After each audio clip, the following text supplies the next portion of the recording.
لیکن جب ایک دفعہ استاد کا انتخاب کر لیں تو نصاب کی تکمیل کیے بغیر اسے بدلنے سے گریز کریں۔ اس سے ایک تو ان کا اپنا وقت ضائع نہیں ہوتا اور دوسرا استاد کی شہرت کو بھی ٹھیس نہیں پہنچتی ہے۔ صاحب علم، پرہیزگار، تجربہ کار استاد کا انتخاب کیا جانا چاہیے۔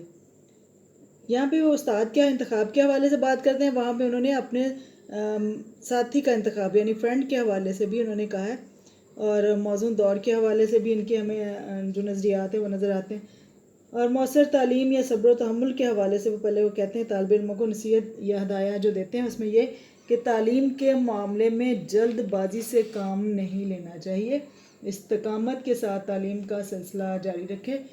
اس کے لیے وہ یہ مثال دیتے ہیں کہ جیسے ہلکی آنچ پر چھڑی سیدھی کی جا سکتی ہے، تو اسی طرح تعلیم میں تعطل یا وقفہ نہ آنے دے۔ اگر یعنی کہ متعلم کے پاس تعلیمی اخراجات نہ بھی ہوں تو محنت مزدوری کر کے وہ اپنی تعلیمی سلسلہ کو جاری رکھے۔ اپنے دوست کے انتخاب کے حوالے سے وہ کہتے ہیں ایسا دوست بنائے جو نیک ہو، متقی، محنتی، صالح ہو اور اچھی عادات کا حامل ہو۔ نکھٹو، فسادی یا فتنہ پرداز، کاہل یا غلط کار کو دوست نہ بنائے، اور ایسا دوست جو اس کی تعلیم میں مددگار ہو ایسا ہی اس کو دوست بنانا چاہیے، ورنہ دوسرے دوستوں کو جو تعلیم میں رکاوٹ بنے ان کو نہیں بنانا چاہیے دوست۔ موزوں تعلیمی دور کے حوالے سے کہتے ہیں کہ تعلیم حاصل کرنے کا موزوں دور نوبلوغت کا دور ہے۔ اوقات مطالعہ کے موزوں وقت کے حوالے سے وہ کہتے ہیں کہ موزوں وقت رات کا ہے۔ اس کی مثال وہ یہ دیتے ہیں کہ جس طرح اونٹ رات کو بہتر سفر کرتا ہے، اس طرح سے انسانی ذہن بھی بہتر تعلیم حاصل کرتا ہے۔ شام کے دھندلکے اور طلوع سحر کو مطالعے کے لیے بہترین اوقات قرار دیتے ہیں۔ شب بیداری کے حوالے سے وہ کہتے ہیں کہ اعتدال سے کام لینا چاہیے، زیادہ اپنے آپ کو فٹیگ میں نہیں ڈالنا چاہیے، یعنی ایسا نہ ہو کہ کمزور ہو کر رسول علم کے لیے وہ قوت کو ہی کھو بیٹھے۔ اس ضمن میں وہ ایک حدیث کا حوالہ دیتے ہیں کہ تمہارا ذہن تمہاری سواری کا جانور ہے، اسے اعتدال کے ساتھ استعمال کرو۔ اسی طرح سے میتھڈ آف اسٹڈی کے حوالے سے یعنی طریقہ مطالعہ کے حوالے سے کہتے ہیں کہ حفظ کی بجائے سمجھ بوجھ کو مد نظر رکھنا چاہیے، یعنی وہ فہم پر زیادہ زور دیتے ہیں۔ طوطے کی طرح رٹنا درست نہیں ہے، فہم کے ساتھ 2 حرف اگر ہم سیکھتے ہیں تو وہ 2 بوجھل کتابوں کے رٹنے سے بہتر ہے۔ آپ حفظ کی ضرورت سے بھی انکاری ہیں، لیکن اس کے لیے مفید طریقہ و تکرار کو قرار دیتے ہیں۔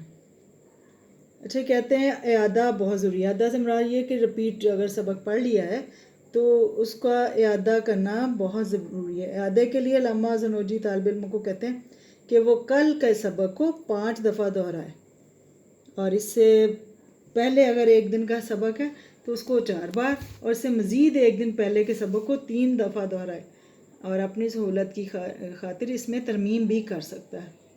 ٹھیک ہے، مطالعے کے حوالے سے ہم نے یہ دیکھے یہ اہم پوائنٹس، اس میں سے کویسچنز بھی، یہ شارٹ کویسچنز بھی بن سکتے ہیں۔ وائرس اس کو نوٹ کر لیتے، اس کو خلاصے کے حوالے سے تو اس میں سب سے پہلے ہمیں نظر آتا ہے علامہ زرنوجی کی تاریخ پیدائش کے حوالے سے 1170، ان کا پورا نام علامہ برہان الدین زرنوجی، ان کی مشہور تصنیف کا نام تعلیم المتعلم طریق المتعلم ہے، اور اس کے بعد ہم دیکھتے ہیں ان کے مقاصد تعلیم کے حوالے سے اصول رضا الہی ہے، تقوی کا اصول، ذہن کی فلاح ہے، ابدی زندگی کی فلاح، اور لوازمہ نصاب کے حوالے سے جو انہوں نے درجہ بندی کی ہے اس کے حوالے سے یہ کویسچن آ سکتا ہے لوازمہ نصاب کے کہ پہلے قرآن مجید پڑھیں، قرآن سنت کو پڑھیں، پھر فقہ کو اور اصول فقہ کو، پھر سب سے افضل وہ علم قرار دیتے ہیں۔